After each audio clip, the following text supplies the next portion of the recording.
สวัสดีเจ้าคลิปนี้นะเจ้าเย้มีกำซับมาเสนอแฮมแล้วนะเจ้า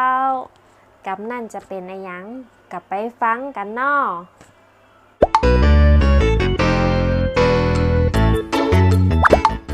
คลิปนี้นะเจ้าเย้จะมาอู้ถึงลักษณะอาการดิ้นกำเมืองกะดิ้นเสียงจะเพี้ยนกันเล็กน้อยนะเจ้าดิ้นก็คืออาการสะบัดไปสะบัดมาเขาจะมาขยายความของคำว่าดิ้นกันนะเจ้าดิ้นขวัดขวัดแปลว่าดิ้นสะบัดสะบัดดิ้นดะดิ้นดาวแปลว่ากระเสือกกระสนดิ้นโจงดิ้นจางแปลว่าดิ้นรนไปมาดิ้นแดกแดกแปลว่าดิ้นไปข้างหน้าดิ้นแดวแดวแปลว่าดิ้นอยู่กับที่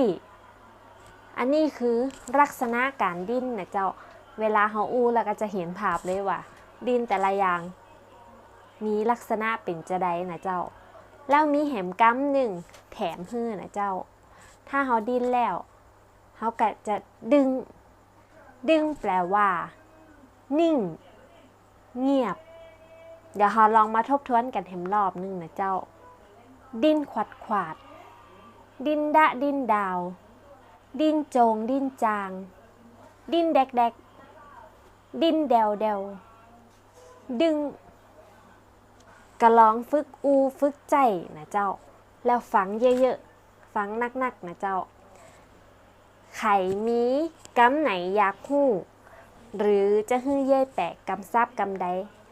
กะคอมเมนต์ไว้ตั้งหลุมคลิปนี้ได้นะเจ้าถ้าชอบคลิปนี้ก็อย่าลืมกดไลค์กดแชร์กดติดตามแล้วก็กดกระดิ่งให้เย่เต้นนะเจ้าจะได้บ่พลาดคลิปใหม่ๆแล้วป้ากันใหม่คลิปหน้าเจ้าบ๊ายบาย